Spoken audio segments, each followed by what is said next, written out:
नमस्कार, मैं कुंदन गुप्ता एक बार फिर से आप सभी का स्वागत करता हूं गुरुकुल.com के इस चैनल में। आज के इस वीडियो में हम देखेंगे बातचीत के ऑब्जेक्टिव क्वेश्चन आंसर को देखेंगे। यानी जितने भी बातचीत के ऑब्जेक्टिव क्वेश्चन आंसर है और 25 से 30 ऑब्जेक्टिव को हम आज क्लियर करेंगे। और यह जितने भी ऑब्जेक्टिव है बार बार एग्जाम में आए हुए हैं, इसलिए आप इसका नोट बनाकर अच्छा तरीका से देख लेना। और यदि मैं आपको बता दूं कि इसका समरी यानी बातचीत का समरी और क्वेश्चन आंसर का वीडियो आपने नहीं देखा है तो लिंक जो है डिस्क्रिप्शन में दे दिए हैं, वहां से आप अच्छा तरीका से देख सकते हैं। और यह जो है बहुत ही अच्छा तरीका से आपके लिए ऑब्जेक्टिव बनाया गया है, इसलिए आप अच्छा तरीका से इसको देख लीजिएगा। तो देखिए देखिए पहला जो क्वेश्चन है वह क्वेश्चन क्या है, देखिएगा। पहला क्वेश्चन, बातचीत पाठ के लेखक कौन है? तो देखिए सबसे पहले अगर देख लिया जाए कि बातचीत पाठ के लेखक कौन है, तो बातचीत पाठ के लेखक कौन है तो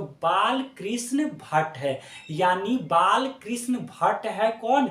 बातचीत पाठ के लेखक। और मैं आपको बता दूं कि पाठ के लेखक का नाम और उनका जन्म स्थान का ट्रिक के माध्यम से भी याद करा दिए हैं। यदि आपने उसका वीडियो नहीं देखा है तो जाइए, लिंक डिस्क्रिप्शन में दिया गया है, वहां से आप उन दोनों वीडियो को देख लीजिए ताकि आपके एग्जाम में सहयोग हो सके। अगला क्वेश्चन है, देखिएगा, बाल कृष्ण भट्ट का जन्म कब और कहां हुआ था? तो बाल कृष्ण भट्ट का जन्म 23 जून 1844 ईस्वी में हुआ था। और कहां हुआ था? तो उत्तर प्रदेश में एक जिला पड़ता है जिसका नाम है इलाहाबाद। यानी इलाहाबाद का अब नाम क्या हो गया है? प्रयागराज। लेकिन आप याद रखिएगा क्या? इलाहाबाद, क्योंकि इलाहाबाद ही एग्जाम में बनाया जाएगा। अगर प्रयागराज भी बनाया जाएगा तो याद रखिए कि इलाहाबाद क्या हो गया है? प्रयागराज के रूप में नाम चेंज हो गया है। अगला है, बातचीत क्या है? तो बातचीत क्या है? ये एक कहानी नहीं है, ये एक भाषण नहीं है भाई, ये क्या है? निबंध है। और बहुत ही शानदार निबंध है, बहुत ही अच्छा तरीका से यह निबंध सजाया गया है। अगला जो क्वेश्चन देखिए, इनके माता पिता का क्या नाम था? यानी बाल कृष्ण भट्ट के माता पिता का क्या नाम था? तो माता का नाम था पार्वती देवी और पिता का नाम क्या था? बेनी प्रसाद भट्ट। यानी इनके पिताजी का नाम बेनी प्रसाद भट्ट और माता का नाम पार्वती देवी। थोड़ा इनके पिताजी के बारे में भी जान लेते हैं। बाल कृष्ण भट्ट के पिता क्या थे? तो एक अनाज व्यापारी थे। याद रखिएगा, एक अनाज व्यापारी थे। आएगा, डॉक्टर थे, आर्मी थे, जो अलग तरीका से और भी आ सकता है। इसके लिए याद रखिएगा कि ये थे क्या? तो एक अनाज व्यापारी ही थे। अगला जो क्वेश्चन है, हिंदी प्रदीप नामक पत्रिका का संपादन किसने किया? यानी हिंदी प्रदीप एक पत्रिका है और उस पत्रिका का संपादन किसने किया? तो बाल कृष्ण भट्ट ने किया था इस पत्रिका का संपादन। अगला है, बाल कृष्ण भट्ट ने अपनी मासिक पत्रिका कितने वर्ष तक चलाया? तो मासिक पत्रिका जो था ना, वह पत्रिका जो 1877 ईस्वी में हिंदी प्रदीप निकाले थे पत्रिका, वह लगभग 33 वर्षों तक चलाया। यानी 33 वर्षों तक इन्होंने अपना यह पत्रिका चलाया। अगला जो है, बाल कृष्ण भट्ट की रचनाएं। तो मैं आपको बता दूं कि यह देखिए बाल कृष्ण भट्ट की जो रचनाएं हैं, तो रचना में है रहस्य कथा, नूतन ब्रह्मचारी, 100 अजान, एक सुजान, गुप्त वैरी, रसातल यात्रा, सद्भाव का अभाव। यानी इस सारा का सारा ऑब्जेक्टिव जो है यानी बहुत ज्यादा इंपॉर्टेंट है। और ये रचना जो है ना, ये रचना बार बार आ गया, जिसमें नूतन ब्रह्मचारी तो बहुत बार आ गया है, रहस्य कथा बहुत बार आ गया है। तो आप ध्यान में रखिएगा, नूतन ब्रह्मचारी, रहस्य कथा, 100 अजान, एक सुजान, और उसके बाद रसातल यात्रा और सद्भाव का अभाव, ये ज्यादा आपका इंपॉर्टेंट है। और ऐसे तो बहुत ज्यादा इनकी कृति है, लेकिन ये जो है ना बहुत बार एग्जाम में आए हुए हैं। अगला जो क्वेश्चन है, बाल कृष्ण भट्ट की कुल कितनी निबंध है? तो बाल कृष्ण भट्ट ने लगभग कितना? तो 1000 निबंध इन्होंने लिखा। कितना निबंध? 1000 बार। इतना निबंध यानी किसी लेखक के बस की बात ज्यादा नहीं है, और इन्होंने 1000 तक निबंध लिख दिया। अगला है, बाल कृष्ण बालकृष्ण भट्ट की कितनी निबंध अधिक महत्वपूर्ण है? तो यानी 1000 जो निबंध जो लिखे थे ना, उस निबंध में सबसे ज्यादा अगर अधिक इंपॉर्टेंट है तो वह 100 से ऊपर जो है बहुत ज्यादा महत्वपूर्ण है। यानी 900 उतना ज्यादा इंपॉर्टेंट नहीं है, लेकिन 100 जो है ना, 100 बहुत ज्यादा महत्वपूर्ण है। और इसी 100 महत्वपूर्ण में से एक यह भी पाठ है बातचीत, जो बहुत ज्यादा आपके कहा जाए कि बोलचाल की भाषा को आगे बढ़ाता है। अगला क्या है देखिएगा, बालकृष्ण भट्ट के निबंध को किस नाम से जाना जाता है भाई? तो बालकृष्ण भट्ट के निबंध को निबंध भट्टमाला के नाम से जाना जाता है। कौन सी? निबंध भट्टमाला के नाम से जाना जाता है। क्या? इनके बालकृष्ण भट्ट के निबंध को। अगला जो है, इनमें से किसे भारतेंदु युग के साहित्यकार कहा जाता है? यानी भारतेंदु युग के लेखक या साहित्यकार कहा जाता है किसको?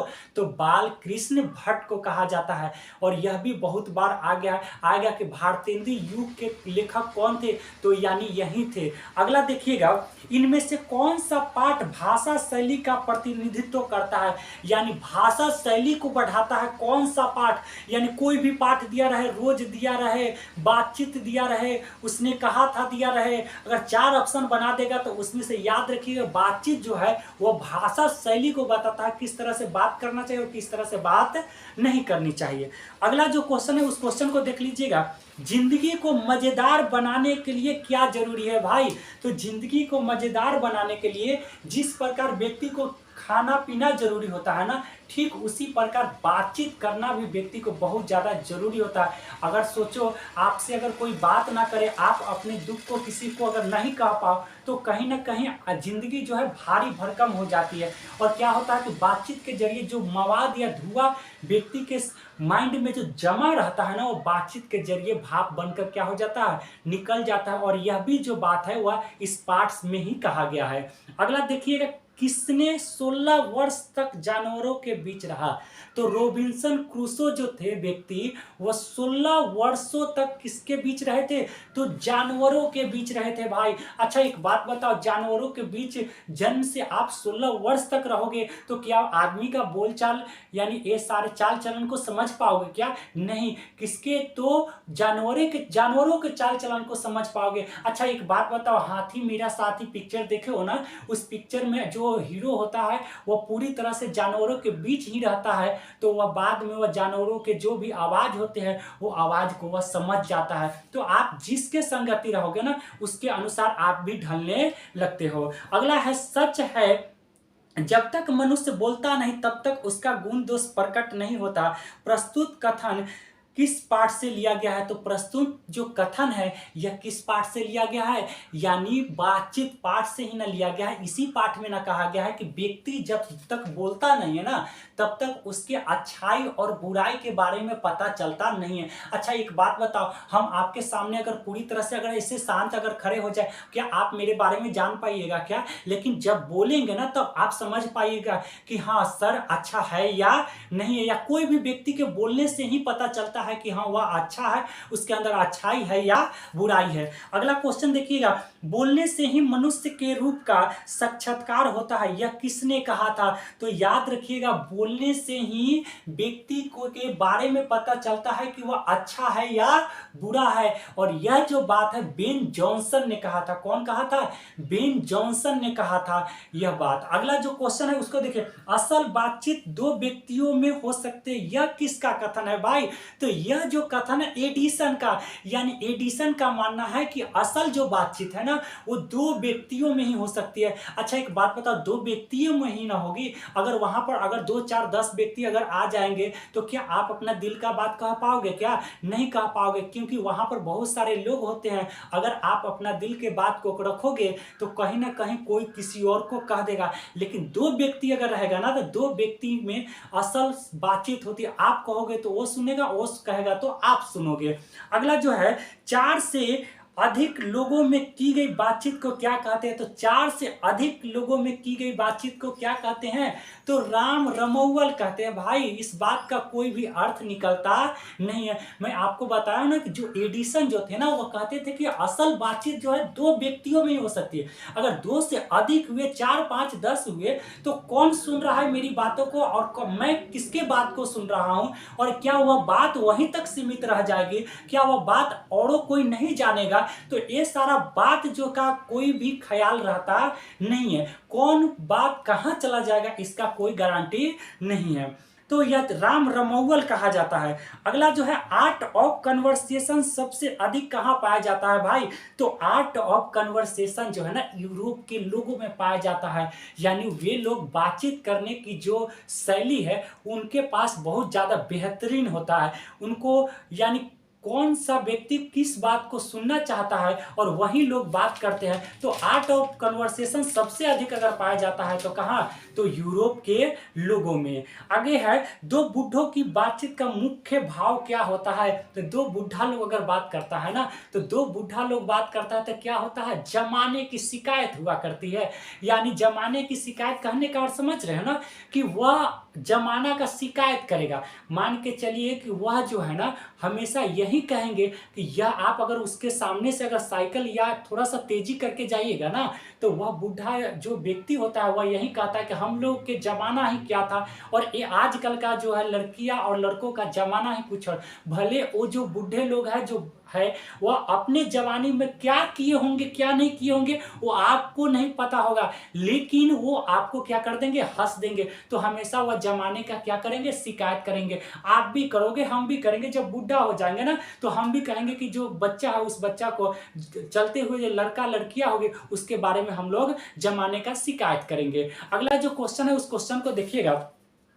क्या है कि राम रमौवल का क्या अर्थ होता है? तो राम रमौवल का जो अर्थ होता है ना यानी बात का कोई अर्थ न निकलना। कोई भी बात यानी राम रमौवल बात का अर्थ निकलवे नहीं करेगा। क्या बात हो रहा है इसका कोई भी अर्थ नहीं निकल। और राम रमौवल बात कब हो जाती है? जब 2 से अधिक लोगों में बातचीत होती है तब उसे राम रमौवल। 2 व्यक्तियों में बातचीत को क्या कहते हैं? तो वह वास्तविक बातचीत होगी ना, असल बातचीत होगी। अगला है 2 बुढ़ियों की बातचीत का मुख्य प्रकरण क्या होगा? यानी 2 बुढ़ियों की जो बातचीत होता है ना उसका मुख्य प्रकरण होता है बहू बेटी वाली। बहू बेटी के सिकवा गिला सिकवा करने, यानी बहू बेटी की जो शिकायत है ना उस शिकायत को करना होता है। यानी 2 बुढ़ियों की बातचीत। वो कहेंगे कि मेरा जो है ना मेरी जो पतो खराब है, वो कहेंगे मेरी बेटी ऐसा है वैसा है। तो ये सारी चीजें ज्यादा देखने को मिलती है 2 बुढ़ियों की बातचीत का। अगला जो है उस क्वेश्चन को देखिएगा।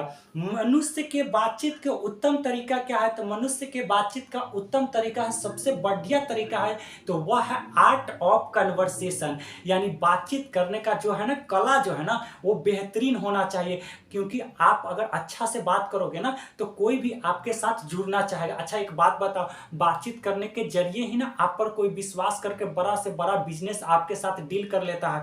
अगर बातचीत सही नहीं हो तो क्या आपके साथ रह पाएगा? क्या नहीं रह पाएगा। बड़ा बातचीत ही एक ऐसा जरिया है जिससे आप किसी के साथ जुड़ सकते हो और किसी के साथ पूरी तरह से हट सकते हो। तो बातचीत जो है ना वह सही तरीका से व्यक्ति को करना चाहिए। अगला जो है चतुराई के साथ बात करने को क्या कहते हैं? तो श्रीहद गोष्ठी। यानी बातचीत जो होता है ना चतुराई के साथ, तो चतुराई के साथ बातचीत करने को क्या कहते हैं? श्रीहद गोष्ठी। और श्रीहद गोष्ठी सबसे ज्यादा पाया जाता है तो कहाँ? यूरोप के लोगों में पाया जाता है। तो यहाँ तक यह वीडियो समाप्त हुआ। और यदि आप इस चैनल पर नए हो तो मैं आपसे पूरी तरह से यह चाह रहा हूँ कि चैनल पर नए हो तो चैनल को कर लो सब्सक्राइब, बेल आइकन को भी प्रेस करना ताकि इसके बाद जितने भी चैप्टर होंगे चाहे हिंदी का चाहे इंग्लिश का सारे चैप्टर का नोटिफिकेशन आपके मोबाइल पर तुरंत मिल सके। इसलिए आपको मेरे चैनल से सब्सक्राइब करके जुड़ जाना होगा और कमेंट में बताइए कि हाँ ये वीडियो आपको कैसा लगा। तो thanks for watching the video. मिलते हैं अगले वीडियो के साथ।